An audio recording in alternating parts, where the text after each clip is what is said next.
Dia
mbola mpifaliana trano ry havana no iara-banantsika amin'izao anio izao amin'ny anaran'i Jesosy Kristy tompontsika alohan'ny fiangonana.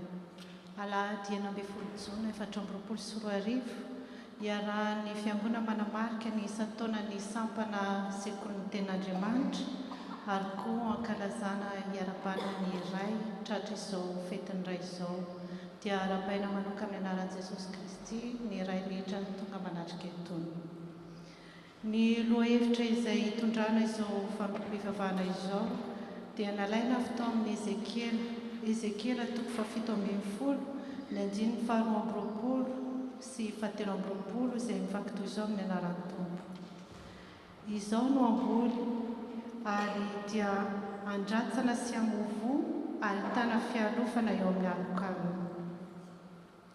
Amin'ny anaran'ny Ray sy ny Zanaka ary ny fanahy-masina.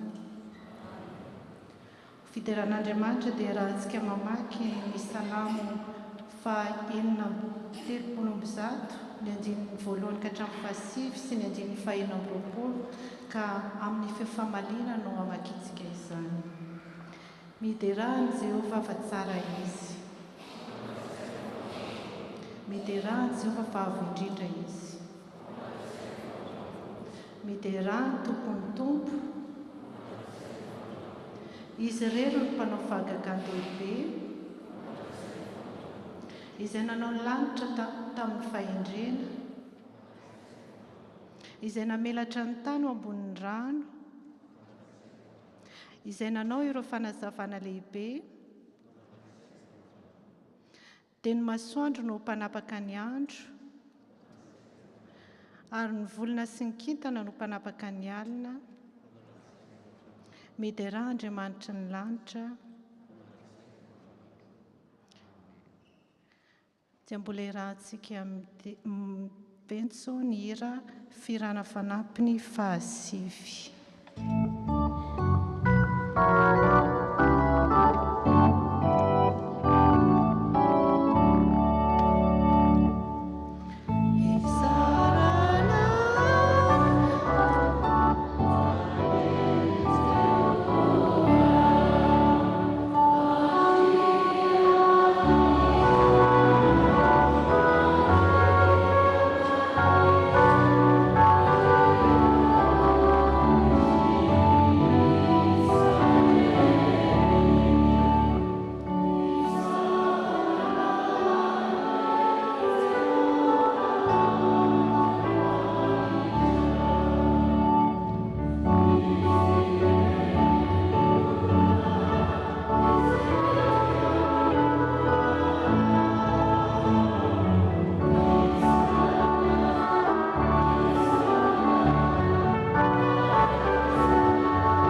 tolotra ho anao rery ihany ny tera, ny laza ary ny voninahitra.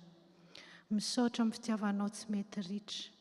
Mangataka ny fanatrehanao izao fotoana izao Tompo, mba ho feno ny fanahy masinao izahay ary ny fanahinao koa mbola ampifantoka tanteraka anay.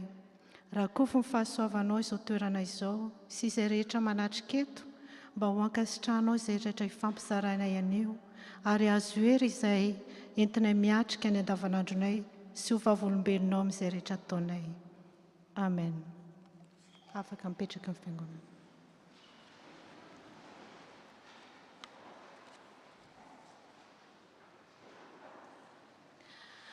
Rehefa namalala amin'ny Tompo, mahatsapa isika fa tsy mendrika an'Andriamanitra ilay ray be fity noho ny fahotantsika ko andehantsika hanetry tena hanatona azy ka hifoana noho ny tsy fahamendrehantsika. Iaraka hivavaka isika. Ry Andriamanitra rainay be famindrapo, indreto izay zanakao, manondrika ny lohanay, menatra noho ny ratsy vitanay, izay nampalahelo ny manodidina anay ary indrindrindrindra fa nampalahelo anao. Miaiky ny fahotanay rehetra manoloana anao izay iray eo ary mangataka famelan-keloka sy fanadiovana amin'ny alalan'ny rano Jesosy Kristy Tomponay ilay mpamonjy anay. Ampitoery mandrakariva ao anatinay ny fanahy masina mba hampatsiaro anay ny teninao ka hiaro anay amin'ny velam-pandrika isan-tana isan'andro, isan'ora sy isan-tsekondra. Miaraka amin'ny fiangonana. Rainay be famindrapo, mitalao aminao izay, mamelany elokay, diovy izay ho afa-pahotana, sasao izay mba afa-keloka, ary avoazany fanahinay mba vonoka no mponao. Fitiavan'i Jesosy Kristy zanakao mpamonjy anay nangatanay aminao.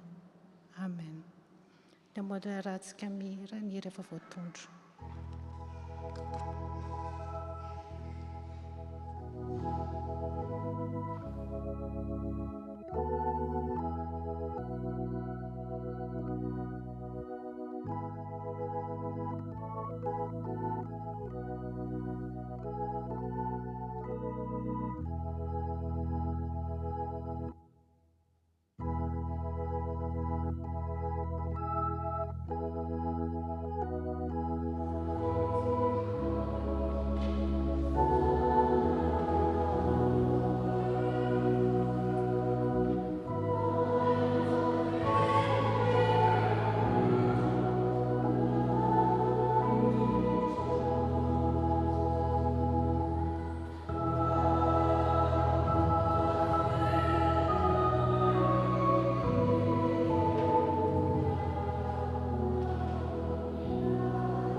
Miara-mitsangana fiangonana.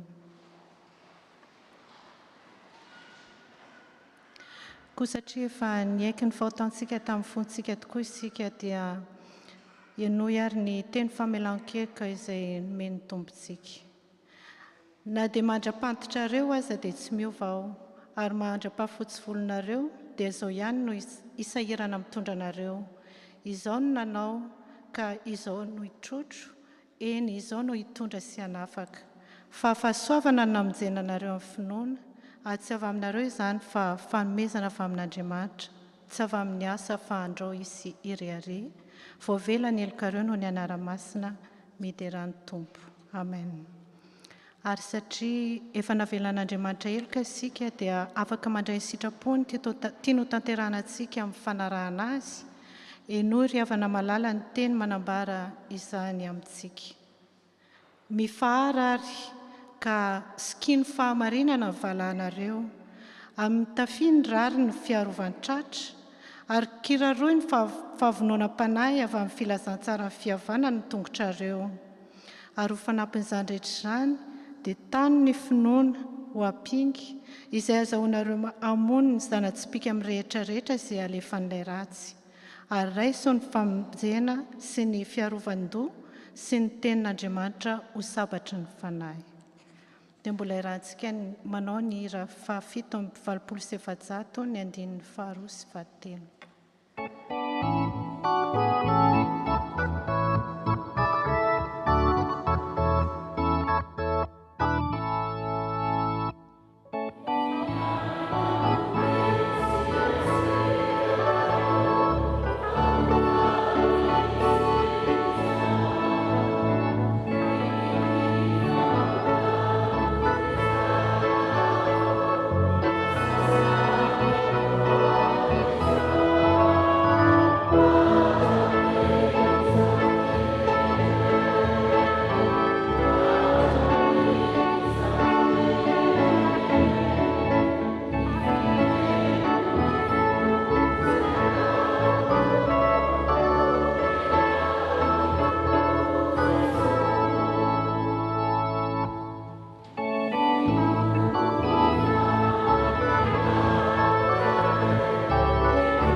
Afaka mipetraka amin'ny fiangonana.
Et aux enfants, je vous invite à vous lever et chanter le cantique 772, strophes 1 et 6.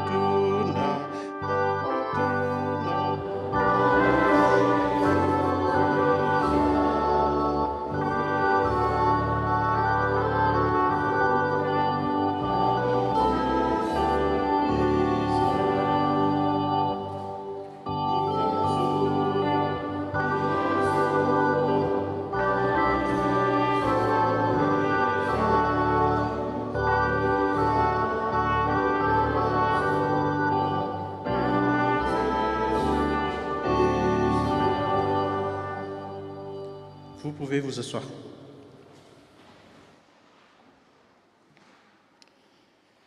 Avant toute chose, je voudrais vous demander si vous m'entendez bien, oui ou non.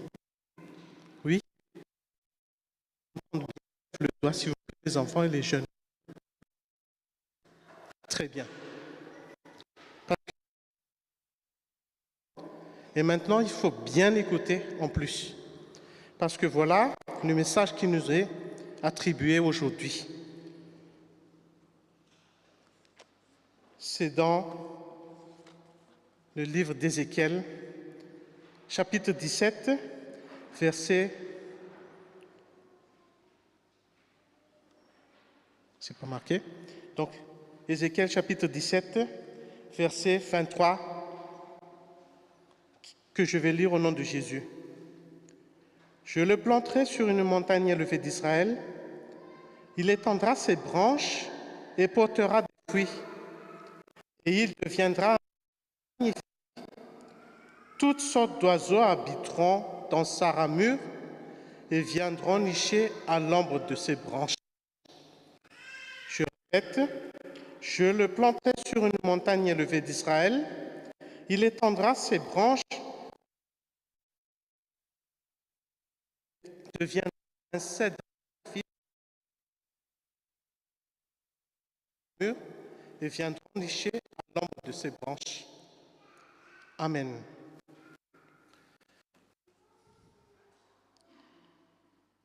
Il faut savoir que lorsque l'Éternel dit quelque chose, il va l'exécuter. D'accord? Et pour nous, il dit que lorsqu'il va planter, ce qu'il va planter va se développer, va croître, va produire et deviendront même des sources de bénédiction pour son environnement. Tel est le message pour nous. Nous venons de chanter Miantsu, Miantsu. Appelle le Seigneur. Je vous exhorte à appeler le Seigneur, de dire, viens Seigneur, que je sois en toi, que c'est toi qui vas planter, que je suis une de tes créatures que tu vas planter, que je puisse porter des fruits. C'est tout simple, hein? Si c'est le Seigneur qui œuvre en nous, nous allons nous développer, croître, donner des productions et être de source de bénédiction pour notre entourage. D'accord? Ce matin, à la STA, nous avons eu l'histoire du roi Salomon qui a demandé la sagesse. Mais même le grand roi Salomon, qui était le plus grand roi, par sa sagesse, il a été dit que, c'est Salomon qui dit, hein, dans 1 Roi, chapitre 3, verset 6, c'est Salomon qui répond au Seigneur, « Tu as témoigné une grande bienveillance à ton serviteur David, mon père, parce qu'il vivait fidèlement selon ta volonté, de façon juste, avec un cœur droit. Tu lui as conservé cette bienveillance. Le Seigneur a conservé sa bienveillance parce que le roi David, comme le roi Salomon, vivait fidèlement selon la volonté du Seigneur. Donc, rappelons-nous bien, demandons au Seigneur, je suis à toi, et soyons-en sûrs que nous allons vivre sa promesse. Donc, pour finir, voici ce qui est écrit dans le livre d'Ézéchiel tout à l'heure, à la fin du verset 24 du chapitre 17. « Moi, l'Éternel, je le déclare et je le ferai. » C'est bien clair pour nous. Amen. Prions. Seigneur Jésus, nous te remercions pour le message que tu nous as adressé aujourd'hui. Alors, nous nous remettons entièrement entre tes mains pour que nous soyons une graine que tu vas planter, que nous soyons en toi et que nous allons porter des fruits pour nous développer, pour nous produire, mais surtout que nous soyons une source de bénédiction pour notre univers. Pour cela, garde-nous en toi, selon ta volonté, pour que nous puissions vivre et faire ta volonté. En ton nom, Seigneur Jésus, nous faisons cette prière. Amen.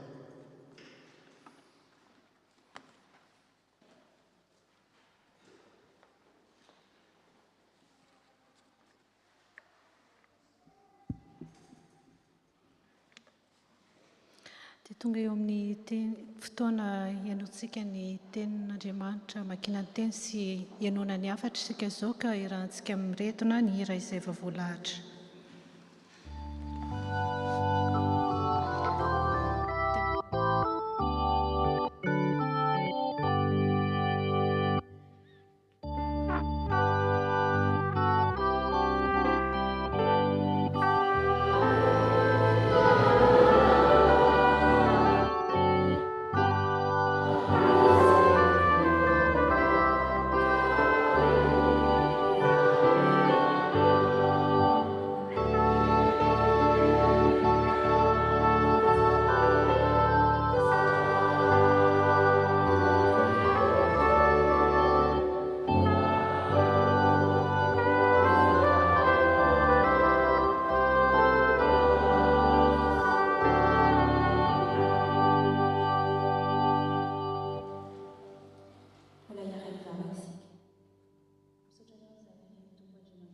Fa noho ianao dia tonga soamantsara eto amin'ity toeran'ity izahay. Misaotra anao fa nitantanao ihany koa ny SDA nandritran'izay taona maro izay. Ankehitriny tompo raha hamaky sy hiaino teninao izahay dia apetraka feno aminao izany teny izany ary mangataka ny fanahy masinao mba hirotsaka ato aminay mba ahafahanay manakatra ny zavatra teninao aminay. Anaran'i Jesosy Kristy nanaovana izao araka izao. Amen. Nous allons lire dans Ézéchiel chapitre 22 chapitre 17 versets 22 à 24. Ézéchiel chapitre 17 versets 22 à 24. Je lis au nom de Jésus. Ainsi parle le Seigneur, l'Éternel. J'enlèverai, moi, la cime d'un grand cèdre et je la placerai. J'arracherai du sommet de ses branches un tendre rameau et je le planterai sur une montagne haute et élevée. Je le planterai sur une haute montagne d'Israël. Il produira des branches et portera du fruit. Il deviendra un cèdre magnifique. Les oiseaux de toute espèce reposeront sous lui, et tout ce qui a des ailes reposera sous l'ombre de ses rameaux. Et tous les arbres des champs sauront que moi, l'Éternel, j'ai abaissé l'arbre qui s'élevait et a élevé l'arbre qui était abaissé, que j'ai desséché l'arbre vert et fait verdir l'arbre sec. Moi, l'Éternel, j'ai parlé et j'agirai. Amen.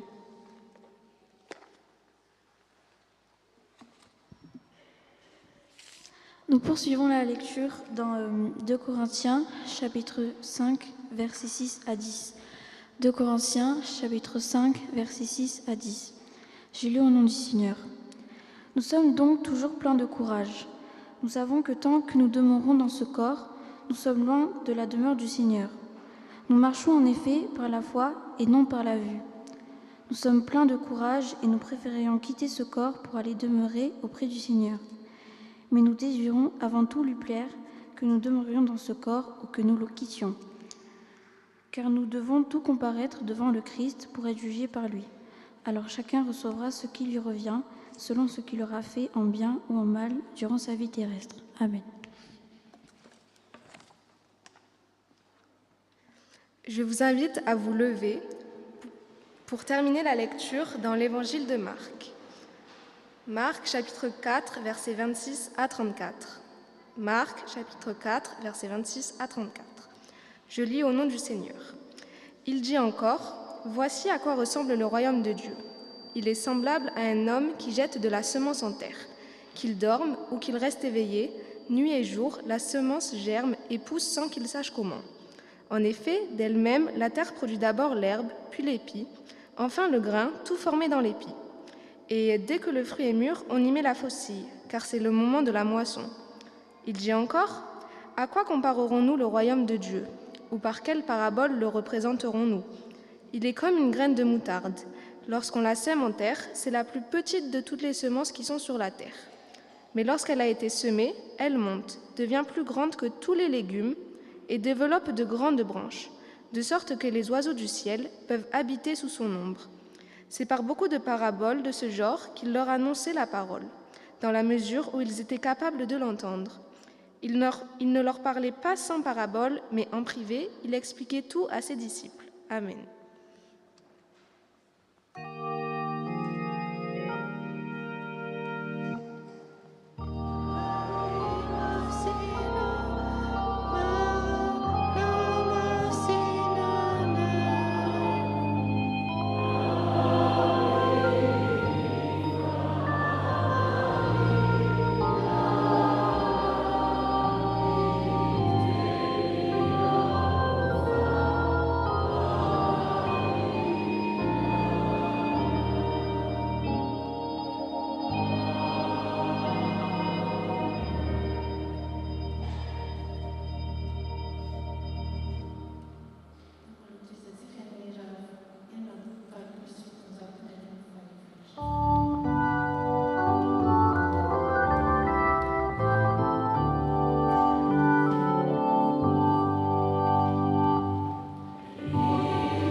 Izao no amboly azy ary dia andratsana sy amovo ary ahitana fialofana eo amin'ny alokalony. Izany indray ny teny ho antsika hitondrana izao hafatra izao, ka fanahy masan'Andriamanitra na hitarika antsika amin'izany, hampanazava antsika ny teniny sy ny sitrapony izay tiany ho tanterahantsika anio petraka amin'ny fiangonana.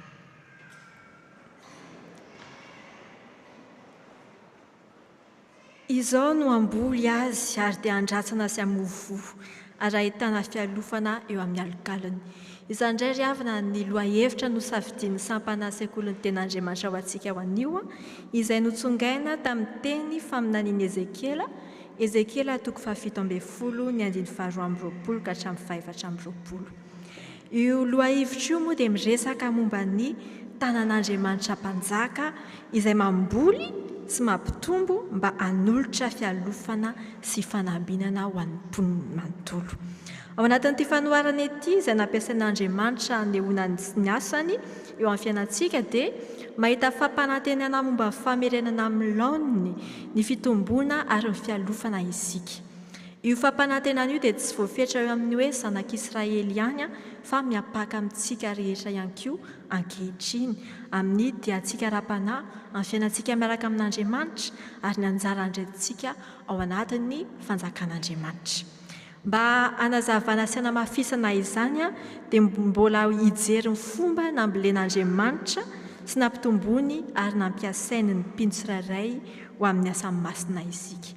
Ka voalohany amin'izany ara dia fampanantenan'Andriamanitra ny amboly.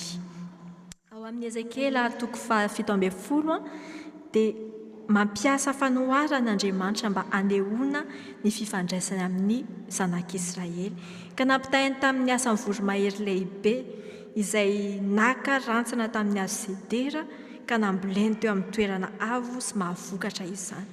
Io andalan-teny anohatra io dia mampiseho mihitsy ny fanirian'Andriamanitra ny nina hiditra an-tsehatra amin'ny vantana eo amin'ny fiainan'ny olombelona rehetra, ka nanao ny dingana voalohany izy mba hampiorina azy ireo amin'ny fitahiany, amin'ny fiarovany sy amin'ny fitiavany.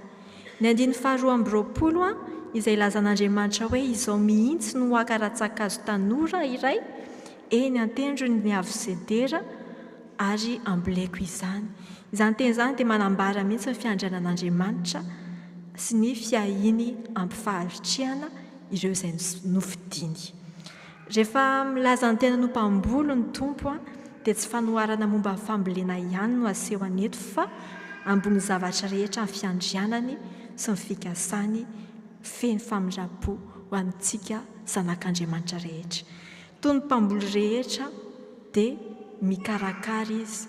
Mino aho fa rehefa mamboly zavatra ianareo dia mieritreritra hoe aiza ny tany amboleko an'ity, amin'ny fotoana inona no amboleko an'ity, dia inona ny zavatra tokony ho ataoko mba hampaniry an'ity, momba ny zezika, ny rano sy ohatr'izany.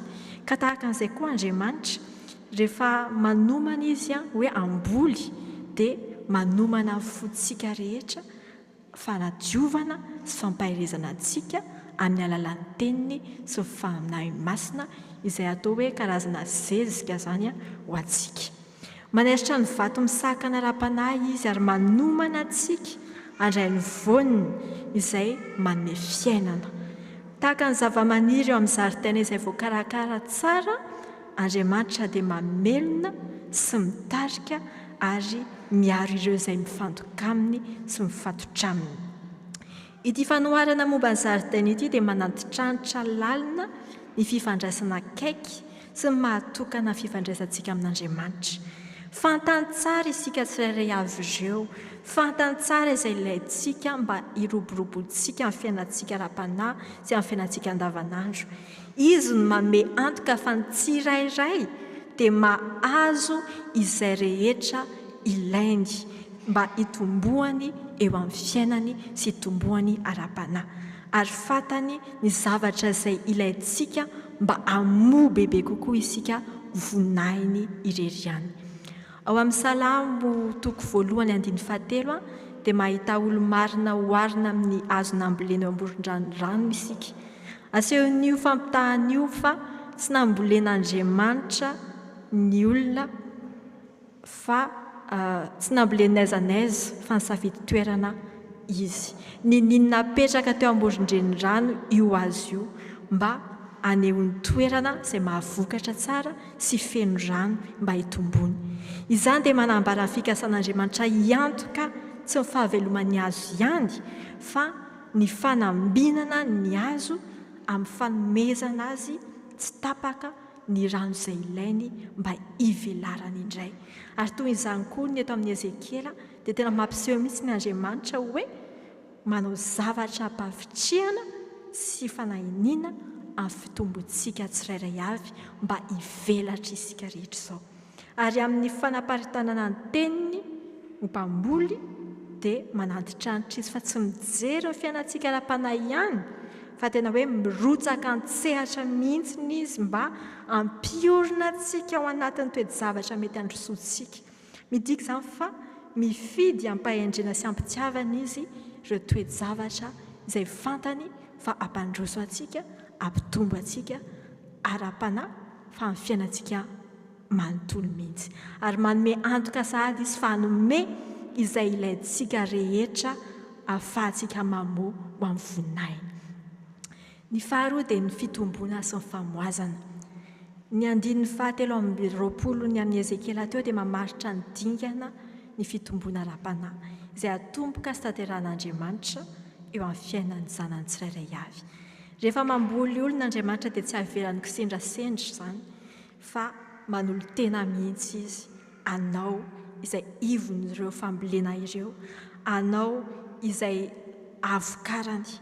Ary ireo voa ireo toy ny vokatry ny fanahy izay voalaza amin'ny Galatiana 5:5, fitiavana, fifaliana, fiadanana, faharipo, fahamoram-panahy, fanaovan-tsoa, fahamarinana, fahalemem-panahy, fahononam-po. Ireo voa ireo dia tena hoe manome ny fiovan'ny toetran'ireo izay miara-mandeha amin'Andriamanitra. Izany hoe aseho amin'ny alalan'ny asa marina izay manome voninahitra an'Andriamanitra sy mahasoa ny hafa ka mijoro ho vavy olombelona ny amin'ny finoana velona izy ireny sy ny amin'ny fifandraisany amin'Andriamanitra. Izany ny olona nambolen'Andriamanitra. Toy ny azo matotra izay manome alokaloka sy fialofana ho an'izay mitady fitsaharana sy filaminana, ny kristianina izay miorom-paka ao amin'ny Kristy dia lasa fantsona velona mitondra ny fahasoavan'Andriamanitra sy ny fiadanany eo amin'ny fiainan'indray manontolo. I fitomboana ra-panahy io dia mihoatra noho ny tombotsoa antsika tsirairay avy, fa tena fitaovana mitondra fitahiana, fitaovana mitondra fiovana eo amin'izao tontolo izao, ary io indrindra no manampy antsika hanatanteraka ny antson'Andriamanitra ho fahazavana sy fanasiny tany.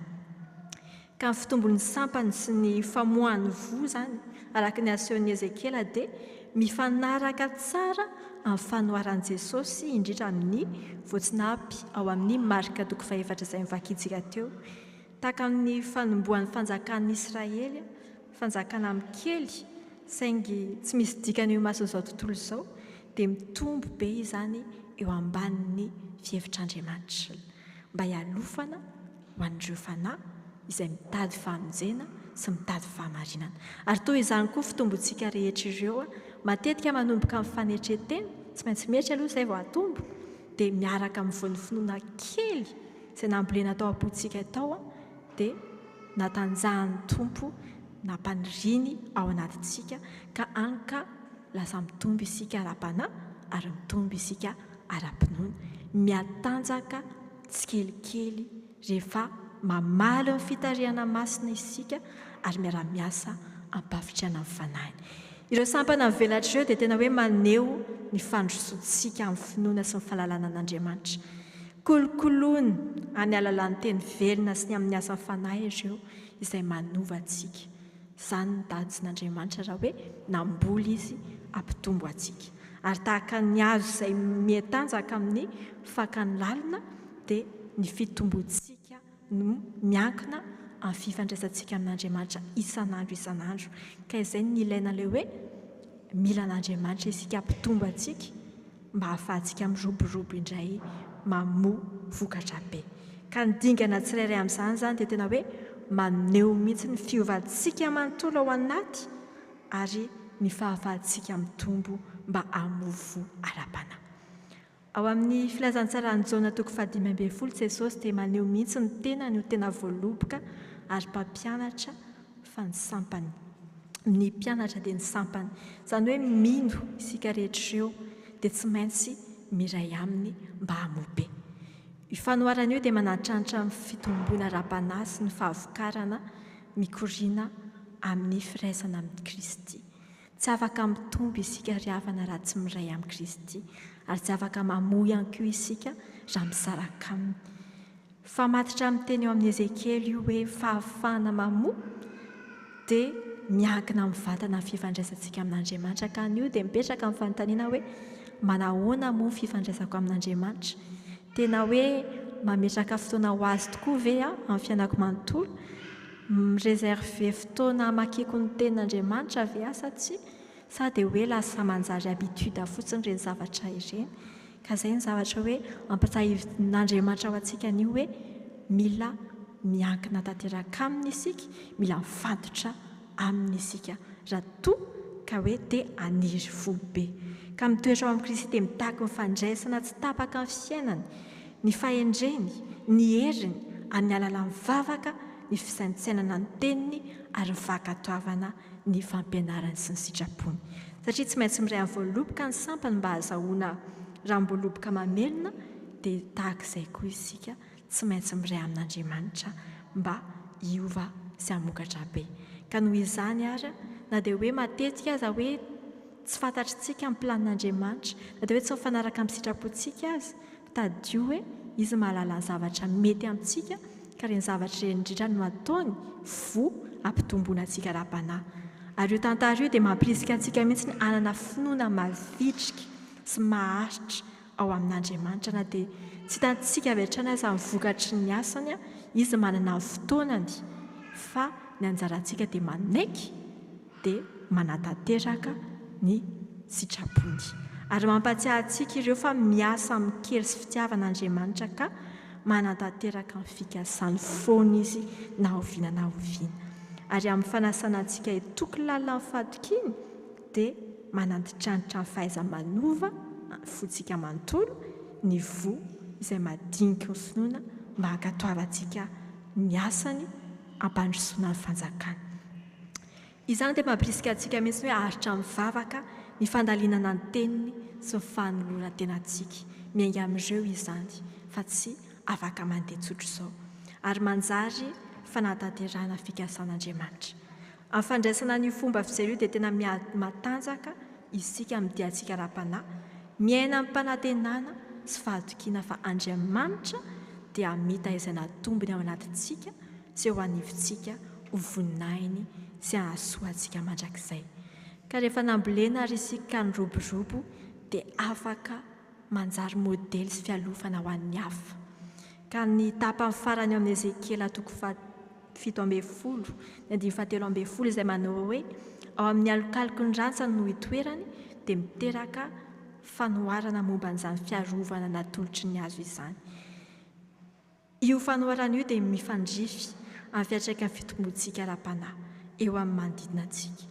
Voalohany, ny fitombontsika ao amin'ny Kristy dia misy fiantraikany tsara ho amin'ny hafa amin'ny fanomezana fialofana ra-panahy. Toy ny hazo matotra izay mamelatra ny alokalony mia, ny fitombontsika dia lasa toeram-pialatsasatra sy fiarovana ho an'ireo izay mitady fiadanana sy fitariana ra-panahy. Ary ny famatorantsika dia tsy miseho amin'ny fitenitsika ihany fa izay zavatra rehetra ataontsika ka manambara ny fitiavan'i Kristy marina ve isika, manambara ny fahasoavany marina ve isika. Izany ny zavatra hoe angatahany eto. Ary ny hafa dia afaka voasitony izany fahazavana izany raha manana izany fitiavana izany isika ka mahita antsika izy ireo mba hahafahany hoe ve izany ilay Andriamanitra arahany ity olona ity, ary hahafahan'izy ireo manaraka an'i Kristy miaina araka ny fitsipiny. Ny faharoa, io zareo dia miantso antsika ho modely ho an'i Kristy eo amin'ny fiarahamonina izay misy antsika ankehitriny. Rehefa mitombo amin'ny Kristy isika dia antsoina aneho ny toetrany eo amin'ny fiainantsika andavanandro ka lasa fitaovana mitondra fitahiana sy fiovana. Tafiditra ao anatin'izany fiainana amin'ny mpahamarinana, fangoram-po, fanetretena ary fahamasinana. Ka amin'izany indrindra no anehoana ny hafa ny akaton'ny fiainana ao amin'ny firaisana amin'Andriamanitra. Ny fitombontsika dia tokony anentana ny hafa, anantona an'Andriamanitra sy amaly ny antsony amin'ny asa fanompony. Ka izay mbola hoe afatra ihany koa antsika hoe aoka tsy hijanona ho antsika ihany ny ten'Andriamanitra fa mba hoe aparitaka antsika ihany koa.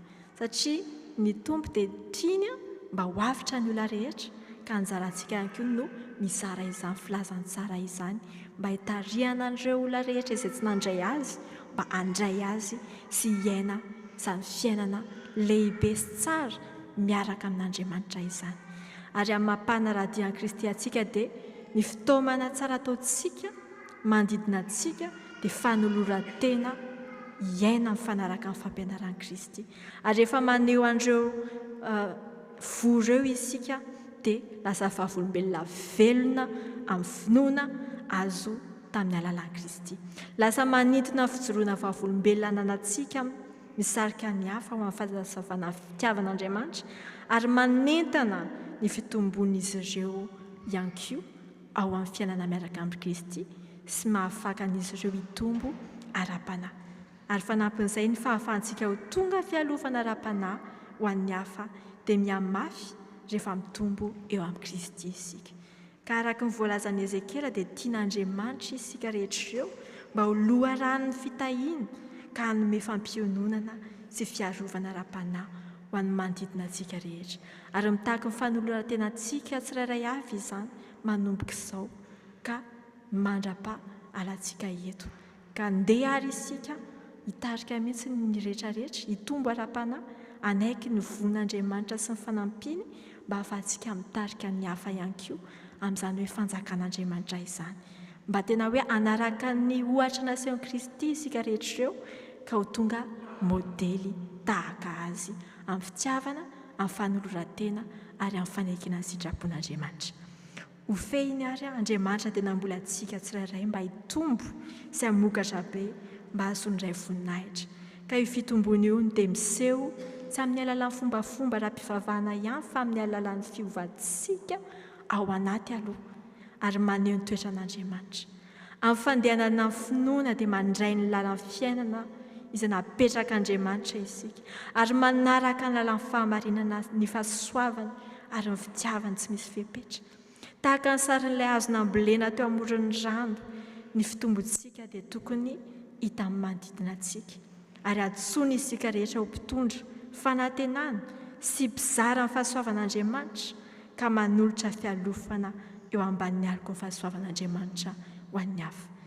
Ity rehefa ny fijoroantsika ho vavolombelona ity dia tsy voafetra amin'ny tenantsika ihany fa miseho amin'ny fiainantsika manontolo.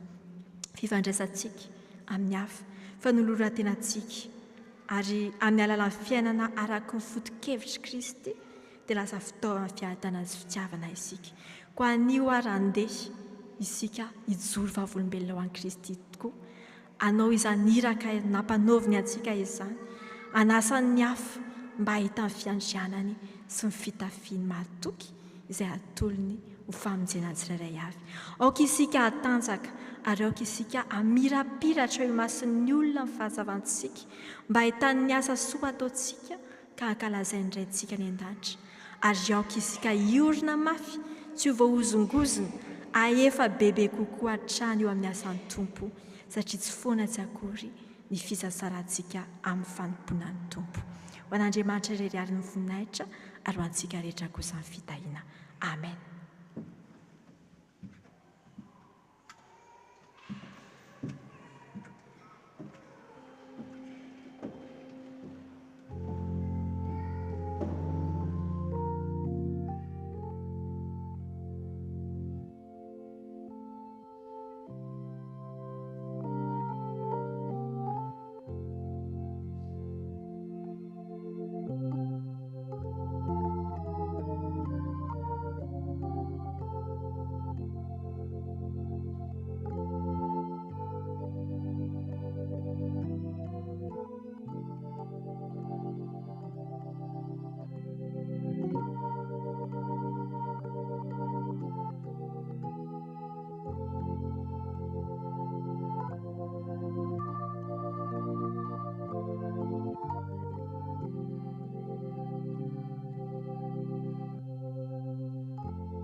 Mino an'Andriamanitra iray tsy toa, mpanao ny lanitra sy ny tany aho, ary mino an'i Jesoa Kristy izany latokana tompontsika, izay nitorotoroana tamin'ny fanahy-masina, nateraka Maria Virjeny, nijaly nanapaka Ponto Pilato, nombona tamin'ny hazo fijaliana, maty ka nalevina, nidina tany fianan-tsita, nitsangana tamin'ny maty tamin'ny andro fahatelo, niakatra ho any an-danitra, mipetraka kavan'Andriamanitra iray tsy toa, avy any miveny tsara ny velona sy ny maty.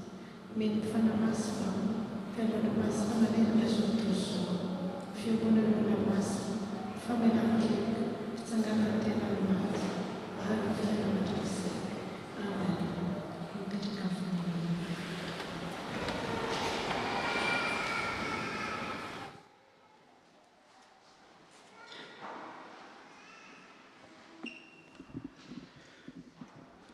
ny mpitandrina sy ny komity FPMA Toulouse dia faly mariabatsika ny anaran'i Jesosy Kristy lohan'ny fiangonana sy tompony asa. Toy izao indray vaovao antsika anio, vaovao nasionaly, ZKB, SVKI, SLKI. Fifaliana ho an'ny sampana vehivavy kristianina iraisana sy ny sampana lehilahy kristianina iraisana eto amin'ny FPMA, ny mampafantatra sy manasa anareo amin'ny ZKB izay ho tanterahina ny 20 ka hatramin'ny 20 ny volana oktobra 2024 any amin'ny campus La Salle Saint-Christophe Maseb. Ny andinidininy rehetra dia hitantsika etsy amin'ny Fleur, ary mikasika ny fisoratana anarana dia ho ampitaina amin'ireo tompon'andraikitra isam-baratonga, manasantsika rehetra mamandrika ny daty sahady. Vaovao eto amin'ny tafo, filazana manjoa voaloha, amin'ny finoana sy fanantenana ary fitsanganana tena maty, no ampanenesanay anareo fa ny afa-mahalalanay, ny Andriambavy Rakotonirina Marie Clarisse, dia ny ambony Zoma 7 Jona 2024 teto Toulouse, teo amin'ny faha 770 taonany. Hoy ny iray tam-po aminy, raha tsy mandresy Andriamanantsoa sy Rakotonirina Marie Claudette Arifolo ary ny zanaka aman-jafiny. Filazana manjoa faharoa, amin'ny finoana sy fanantenana ny fitsanganana tena maty, no ampanenesanay fanodimandry ny talata fa 1 Jona tamin'ny faha 20 taona ny avy-mahalalanay Rahafeloary Malala Isabelle. Hoy ny iray tam-po aminy, Rabary Manana Solo Élysée mivady sy ny zanany. Famangina manjoa ny famangina fianakaviana Rabary Manana Solo Élysée mivady dia ho tanterahany ny alahady 13 Jona herinan'io, ary ny famangina ny fianakaviana raha tsy mandresy Andriamanantsoa sy Rakotonirina Marie Claudette Arifolo dia ho tanterahany ny alahady 14 Jolay. Filazana teraka voaloha. Depuis ma naissance, je m'appuie sur toi. C'est toi qui m'as fait sortir du ventre de ma mère. Tu es sans cesse l'objet de mes louanges. Psaume 71, verset 6. Simokong Terence et Ralamamunsu Mur ont la joie de vous annoncer la naissance de leur fille, Simokong Louvatine Claire Joséphine, le 11 avril 2024 au Luxembourg. Filazana teraka faharoa. Izany zavatra izany dia efa nolazaiko taminareo, mba ho ao aminareo ny fifaliako ka ho tanteraka ny fifalianareo. Jaona 10:1-11. Ampifaliana lehibe no hanambaranay fianakavianirina sy natia, ary isaoranay feno an'Andriamanitra sy mbola izaranay ny fifaliana aminareo tamin'ny fahaterahan'ny kanty mandimby arsoa. Fahasoavanay lehibe tokoa ka hafaliana tsombotratra isaorana ny Andriamanitra. Sampana STA, noho ny fankalazana ny isa-taonan'ny sampana anio, dia misy ny valopom-bokatra izay hita teo amin'ny fidirana ary mbola azo alaina ihany koa amin'ny stand misy ny STA aorianan'ny culte ho an'ireo izay manira no any asan'ny sampana. Misy ihany koa ny fahafahana mandoa izany amin'ny alalan'ny carte bancaire ho an'ireo izay manira anao izany. Mankasitraka sahady amin'ny fanohananareo ny sampana ho an'Andriamanitra irery ny voninahitra. Voalohany avy amin'ny sampana tily, ity no andro nataon'i Jehovah, hifaly sy ravoravo amin'izao isika. Salamo 20:420. Ny sampana tily dia manantitra ny fanasana antsika amin'ny ivo ny fankalazana ny 10 taona ny sampana ny tily kapitôly Toulouse. Ny daty dia ny asabotsy 7 Jona, amin'ny 12 ora maraina dia misy fanompoam-pivavahana amin'ny Vieux Temple, amin'ny 2 ora sasany arivo dia isy fampianarana mitondra ny lohahevitra hoe ny fanabeazana ao an-tokantrano ho entin'ny pastera Tahina Randro Fenosoa, ary amin'ny 10 ora arivo ka hatramin'ny 10 ora alina dia isy ny kermesy faranana amin'ny arendrina any amin'ny parc de chemin de Manche-Pomme any Ramonville. Mbola mitohy ny fandraisana ireo logo ary antsona ny mpikambana tily rehetra mba ho tonga amin'ny 2 ora sy fefany amin'ny lahady 13 Jona ho fividianana ny logo an'ny sampana. Vaovao faharoa, fifaliana ho anay sampana iraisana tily FPMA, ny manasantsika vahoaka an'Andriamanitra eto amin'ny FPMA Toulouse indrindra ireo nandalo fanabeazana tily na tsy fa mangetaheta ny alala izany ny anatrika ny weekend fa maranana ny lasin-jobily izay atao ny 7 ka hatramin'ny 1 jolay any Chano Poste. Ireo izay maniry andeha amin'izany dia angaviana ifandray amin'ny Narora Samuely. Sambana fifoazana mampatsiahy ny Safif fa mifarana anio ny fisoratana anarana amin'ny lasy Angel izay manomboka amin'ny 10 ka hatramin'ny 1 jolay. Hitantsika any amin'ny telegrama ny roy amin'izany. Ny sarandazy dia 150 € ary azo aloha indray na intelo na impolo. Raha mila fanazana fanampiny dia aza misalasala manatona ny birao. Fotoana mavaky ny fiangonana ho famaranana ny taom-pianarana toy ny isan-taona dia manokana ny zoma 7 jona ny fiangonana iarahana miombavaka idera sy isaotra an'Andriamanitra noho ny fitantanana sy ny fitahiana. Atambatra amin'io ihany koa ny vavaka mikasika ny tetikasa trano fiangonana. Ny mpitandrina tahiana rano feno soa no izana ny tenin'Andriamanitra amin'ny fotoana io, koa manentana ny fimbonantsika amin'izany. Fandrio ary ny zoma 7 jona amin'ny fitora sasany ao amin'ny Vieux Temple. Ny USPMA Toulouse dia faly mampandray antsika fa ho tanterahina ny alahady fa 7 Jolay 2024 ao aorian'ny fanompoam-pivavahana ny fivoriam-beny. Toy izao ny tanisa dinika, ny tatitra moraly, ny tatitra rabola, izany hoe ny fandaniana ny toe-bola 13 ny tetikasa sy ny fandaniana ny teti-bola 14 ary ny fifidianana mpandinim-bola dia manonona ny fiadanana tompo ho an'ny isa-tokantrano. Misy ny etude biblique ny talata 9 jona amin'ny 7 sasany arivo amin'ny alalan'ny Zoom ary misy ihany koa ny permanence amin'ny mpitandrina ny talata amin'ny 10 maraina ka hatramin'ny 4 tolakandro tsy miato. Tsy misy kosa izany ny alakamisy izao. Ny tompony anjara amin'ny fanadiovana ny trano fiangonana anio dia ny FNM sy ny endripeo. Toy izao ny diarintsika amin'ny manaraka ny alahady 13 jona fanompoam-pivavahana amin'ny 3 sasany eto amin'ny Temple du Salan ary ny alahady 30 jona fanompoam-pivavahana iarahana amin'ny fiangonana FKMT ho fankalazana ny fetim-pirenena sy fitondranam-bavaka ny Madagasikara.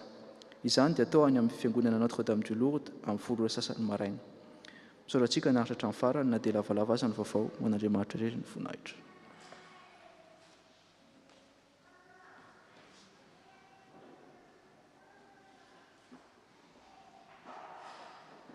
Maraba antsika rehetra ary miaraba ireo ray mpianakaviana rehetra ihany koa amin'ity andro izay natokana ho anareo ity anio. Ny mpitandrina Élisée Andriamiandry Mivady dia tsy eto an-toerana fa namita ny adidy.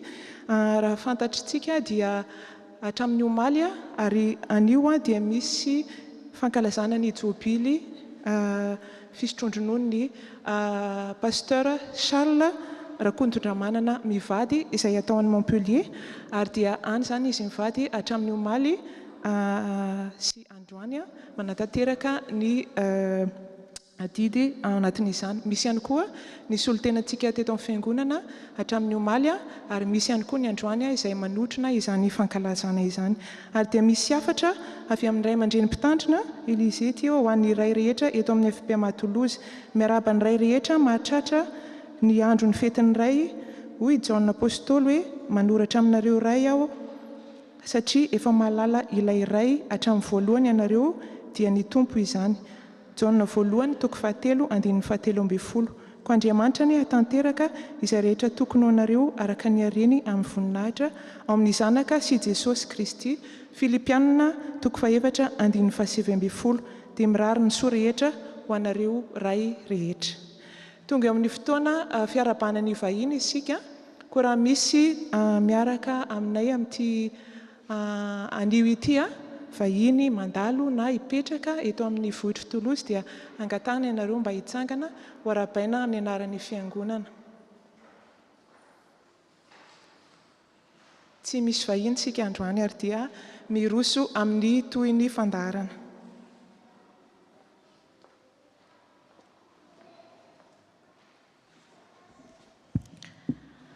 Aneo ny fankasitrantsika sy ny fanoloran-tenantsika amin'ny alàny any rakitra isika izao ka irahantsika manao ny hira voalahatra amin'izany.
afaka mipetraka amin'ny fiangonana.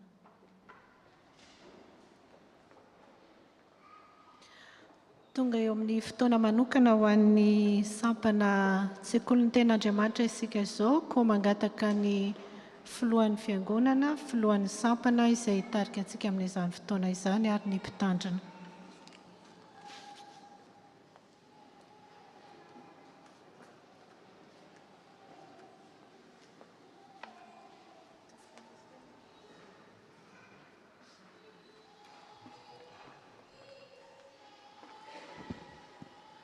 Mbola faly miarabantsika rehetra indray amin'ny anaran'ny Tompo. Dia misaotra an'Andriamanitra lehibe isika fa tanteraka soamantsara ny isataonan'ny STA.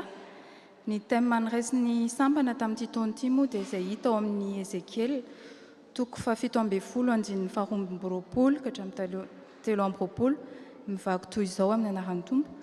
Izao no amboly azy ary dia handratsana sy hamovo ary ahitana fialofana eo amin'ny alokalona.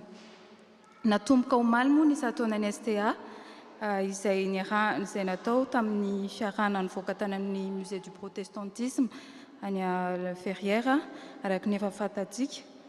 Nafinaritra ny fotoana satria sady nahazo fahalalana momba ny tantaran'ny protestantisme na ny lehibe na ny tanora na ny ankizy no sady ny faly no sady ny lalao. Manaraka izany dia tsy ihany koa ny saotra nareo manohana sy miaraka miasa amin'ny STA hatrany, eo ny komity, eo ny sampana rehetra, ny SDM, ny STK, ny TIL, ny sampana rehetra, ny ESPMA, nareo ray aman-dreny izay manohana hatrany, satria nareo ihany koa no mampirisika ny ankizy sy mandefa azy ireo isan-kalahady. Ny mpampianatra rehetra ihany koa, amin'ny fotoana sy ny fitiavana sy ny engagement foana raisinareo eo amin'ny fampianarana ny ankizy. Ary farany tsy kely indrindra, nareo mpianatra, nareo ankizy, nareo tanora, les enfants, les jeunes.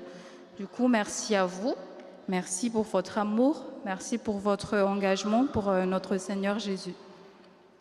Dia ny amaranako azy, dia misy horonan-tsary kely izay noman'ny STA, dia mijery finaritra tompoko.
nous apporte plus d'expérience.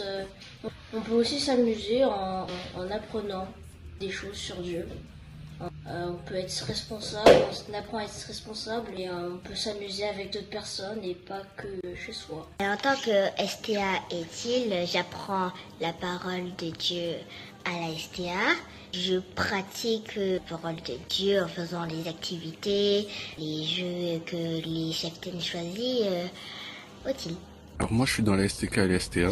Je suis principalement dans la STK parce que j'ai trouvé une famille en crise dans laquelle je peux m'épanouir et agir au travers des différentes activités. Je suis aussi dans la STA parce que avant d'agir, je pense que c'est important justement de comprendre pourquoi on fait les choses, et la STA nous enseigne comment vivre à la lumière de la parole. La Bible ne se lit pas mais elle se vit. Donc c'est ce que la STA nous apporte et c'est important. Si je suis dans les deux Sampana, c'est tout simplement parce que j'ai besoin d'aller chercher justement ce que Dieu a à m'offrir. Et je pense que je suis reconnaissant pour l'existence de ces deux Sampana parce que c'est eux qui m'ont permis de grandir et qui me permettent encore aujourd'hui de grandir. Avant tout de grandir spirituellement en étant accompagné, en étant avec des gens que tu aimes bien. Ça m'apporte beaucoup de nouvelles expériences puisque je joue d'autres genres de musique que ce que je joue d'habitude. Et ça m'apporte de nouvelles relations et de nouveaux amis. Je peux enfin commencer à louer le Seigneur avec mon talent qu'il m'a donné. Pour la STA, ça m'apprend beaucoup de choses qui me font grandir spirituellement. Construire une église. Chan Fiangonana, c'est construire une nouvelle église parce qu'il n'y a plus de place. Pour prier, c'est pour chanter, c'est pour avoir de l'espace pour écrire pendant les cours. La prière. Porter ce projet en prière pour que Dieu nous aide. En portant en prière le projet pour qu'il se réalise bien dans la volonté de Dieu. À mon échelle, ce que je peux faire, c'est participer aux activités et prier. Tout remettre entre les mains de Dieu.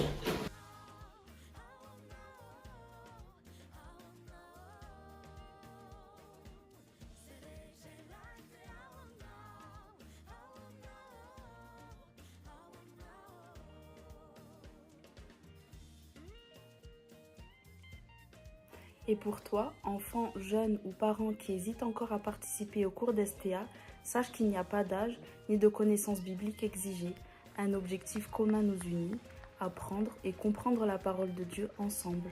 Une classe de D9 en français a même été créée spécialement pour les non-malgachophones. Alors n'hésite pas à nous solliciter si besoin.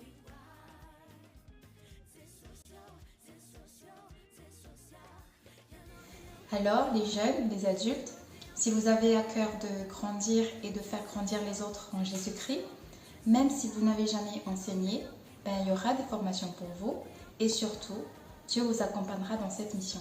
Alors, rendez-vous pour la prochaine année scolaire au mois de septembre. À Dieu seul soit la gloire.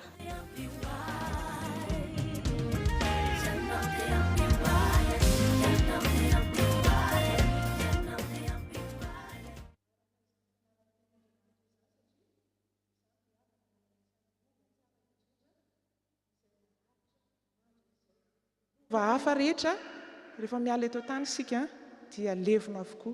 Fananantsika ny tenin'Andriamanitra no ahafahantsika mandova ilay fiainana mandrakizay miaraka amin'ny Jesosy Kristy satria Jesosy Kristy ilay tenin'Andriamanitra. Ka dia mampirisika antsika hatrany ao anatin'izany ny eto amin'ny fiangonana misy ny dingana rehetrarehetra dia midira ny amin'ny dingana izay sahaza antsika any aza misalasala mihitsy. Ary etoana koa dia maneho fankasitrahana ireo mpampianatra sekoly ny tenin'Andriamanitra rehetra.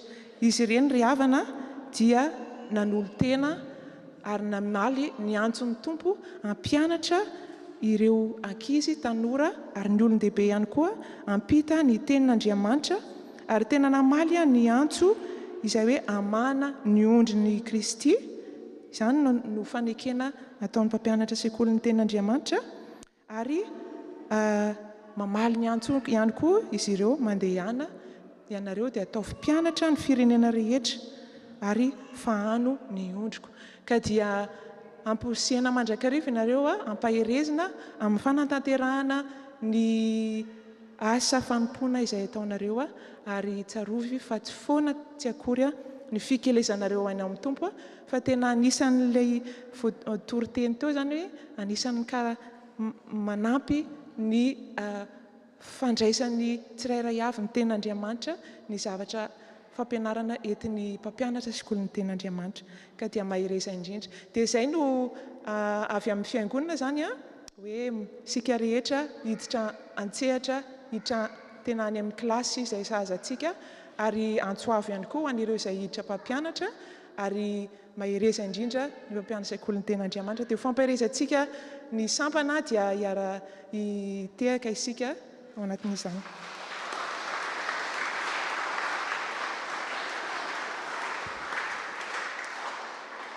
Ny anjarako moa izany dia mitondra-bavaka ho an'ny sampana ka mangataka ny sampana sekoilon'ny tenin'Andriamanitra rehetra manomboka any amin'ny D1 ka hatramin'ny D9 sy ny mpampianatra sekolalady rehetra mba hitsangana.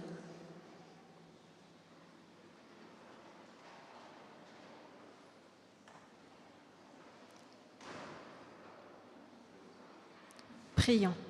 Seigneur notre Dieu, nous te remercions pour ce jour béni, ce dimanche où nous pouvons nous rassembler en ton nom pour célébrer et clôturer les saintons de la STA. Merci de nous avoir donné l'opportunité d'apprendre plus sur toi et de grandir dans notre foi jour après jour. Nous prions pour tous les enfants, tous les jeunes et tous les adultes qui suivent la STA du D1 jusqu'au D9. Ouvre leur cœur et leurs esprits afin qu'ils puissent recevoir ta parole avec joie et compréhension. Accorde-leur la sagesse et la connaissance pour qu'ils puissent grandir en tant que disciples fidèles de Jésus. Bénis les monitrices et les moniteurs qui ont consacré leur temps et leur talent pour guider la STA.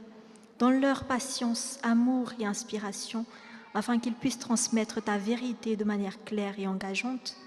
Que leur enseignement porte du fruit dans la vie de chaque personne qu'ils enseignent et qu'ils puissent eux aussi apprendre un peu plus de toi chaque jour de leur vie. Nous te demandons également de bénir les familles de chaque membre de la STA, qu'elles soient des lieux de paix et d'amour où ta présence est ressentie chaque jour.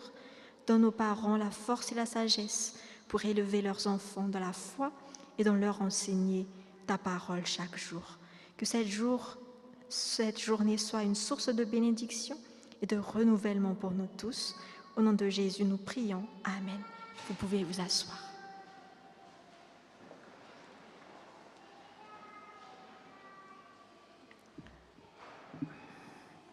Dia satria andro lehibe ho an'ny iray ny andro anio dia mbola ny sampana ST ihany koa no hitarika antsika ao anatin'izany fotoana fankalazana ny fetiny iray izany.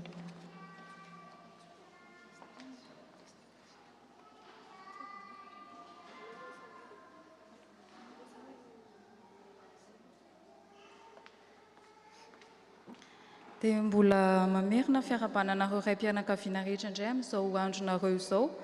Dia ny fitiavana sy ny hery avy amin'Andriamanitra ny no entinareo foana hanatanteraka izany adidy amin'ny maharay anareo izany. Dia mangataka ny mpampianatra, mangataka ny iray mpianakaviana rehetra hitsangana eny am-pitoerana, dia mangataka ny mpampianatra ihany koa ho avy ety azafady manolotra ny fanomezana ho an'ny ireo iray.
dia mbola mangataka anareo raim-pianakaviana mba hitsangana hitondram-bavaka anareo.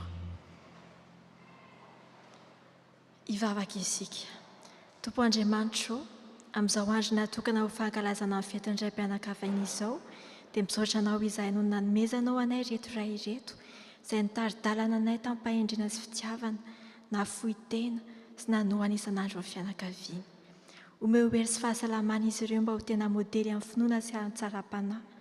Omeo azy ireo ny fahendrena hitarihana ny fianakaviana amin'ny pitiavana sy amin'ny mpahamarinana. Omeo azy ireo ny faharetanao mba hitaizan'ny zanany amin'ny finoana sy ny fitiavana ary ny rariny. Omeo fiadanana izy ireo amin'ny fotoan-tsarotra sy fifaliana amin'ny fotoam-pahasambarana. Tompo, ampio ny iray rehetra hitodika aminao, hitady ny fanohananao sy ny fitarihanao, ary avao isan'andro ny heriny mba havitany am-pifaliana sy ampaharetana ny andraikiny, feno fiadanana sy fifaliana amin'ny vonin'izy ireo, ary ampio izy ireo iaina tanteraka amin'ny fiantsoana azy amin'ny fitiavana sy fahatokiana. Ampatsiahivo azy ireo ihany koa fa tsy irery mihitsy izy ireo, fa eo ianao mandrakariva momba azy ireo.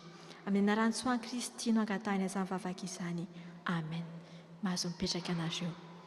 Ary satria mbola tsy tapitra moa izao fotoana izao fa misy cadeau kely fanampin'izay efa nomena anareo ka mangataka ny sampana STK sy ny STA rehetra mba handroso ety hanao ny anjara iranareo. Sy ny tily ihany koa.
Masoandro amam-bola ny fiainako, tsy mitandro asasarana, tsy mety valalanina satria mitsindro anjanany.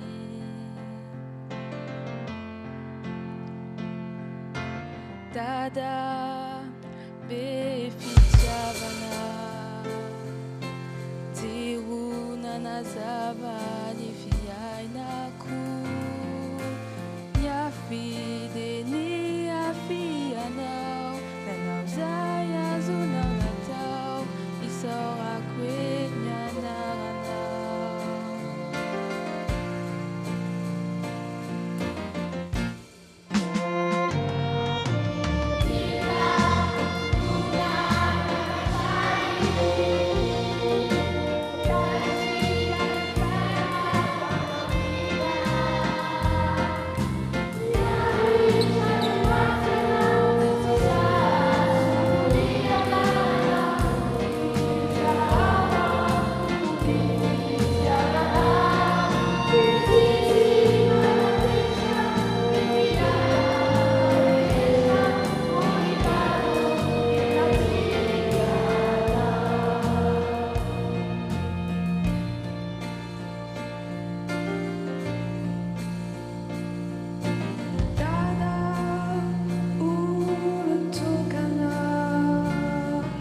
Masoandro amam-bola ny fiainako, ny taiza sy nanolokolo eny, na dia fotsy vola izay nataony vokatry ny fo.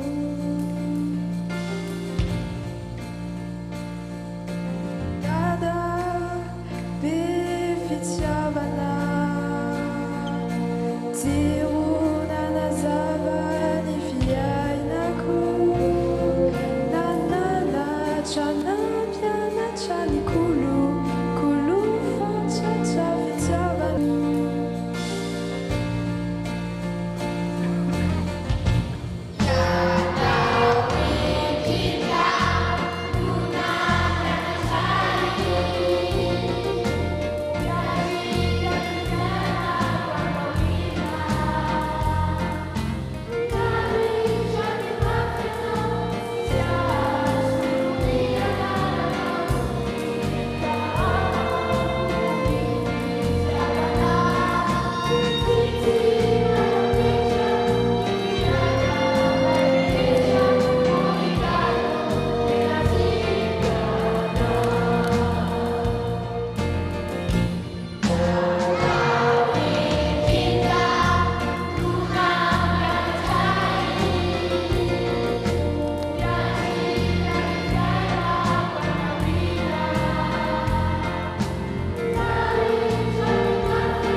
Sotranao zahay Tompo amin'ity fotoana omena amin'ity, sarobidy loatra aminay izao fotoana iombonanay mivavaka izao.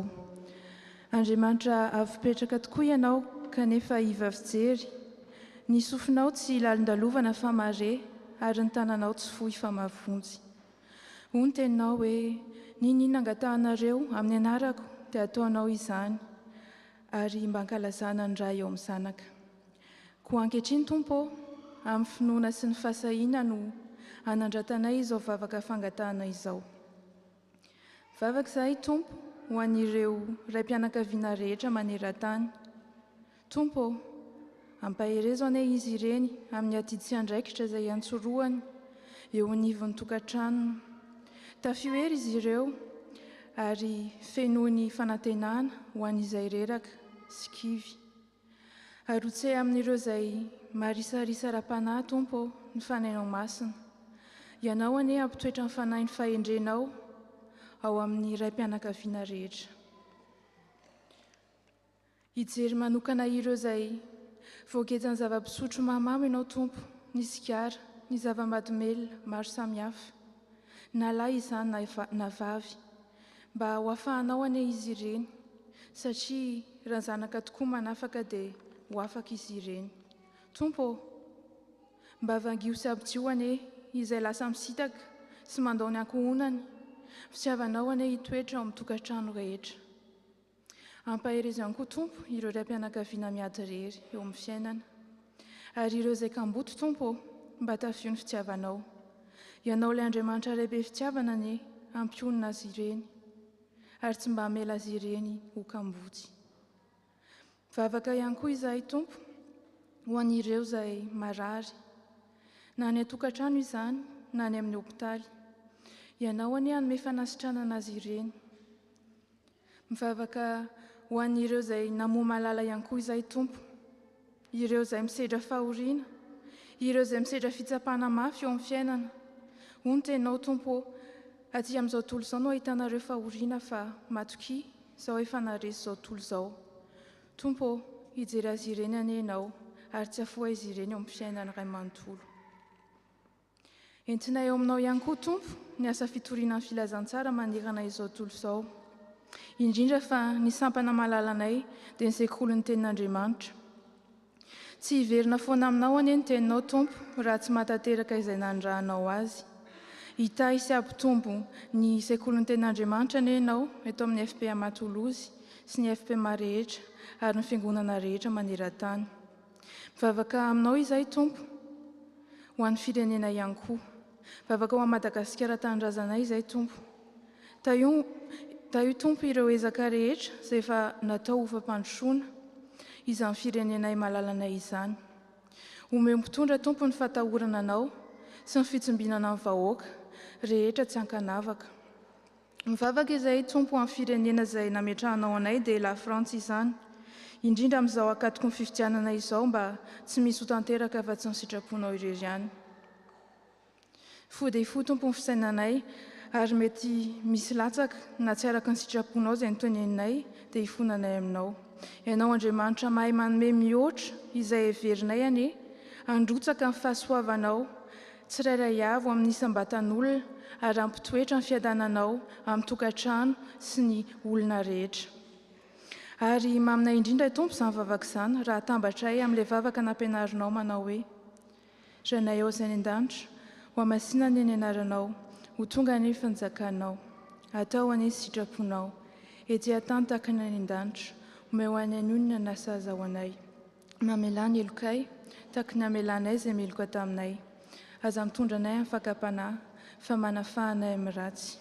Fa anao fanjakana sy ny hery, ary ny voninahitra mandrakizay. Amen.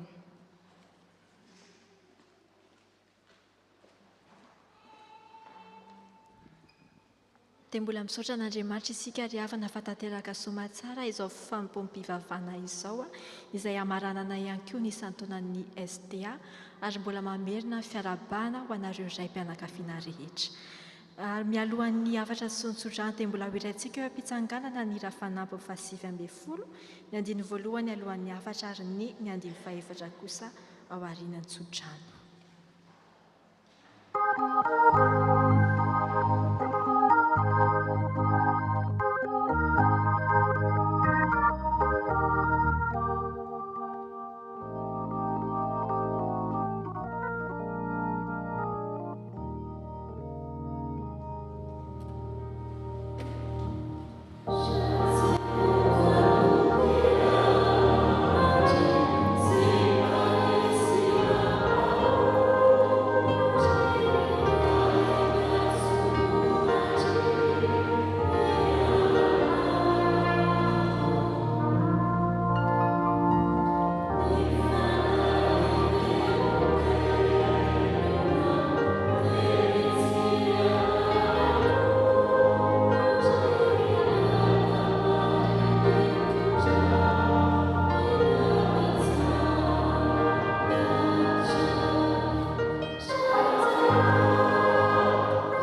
mampahafinaritra ho an'Andriamanitra ray zanaka ary fanay masina izay hatramin'ny taloha indrindraka ho mandrakizay. Amen. Mandehana amin'ny fiadana araka manompo ny tompo. Mipetraka amin'ny fiangonana.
Brava, fiangonana.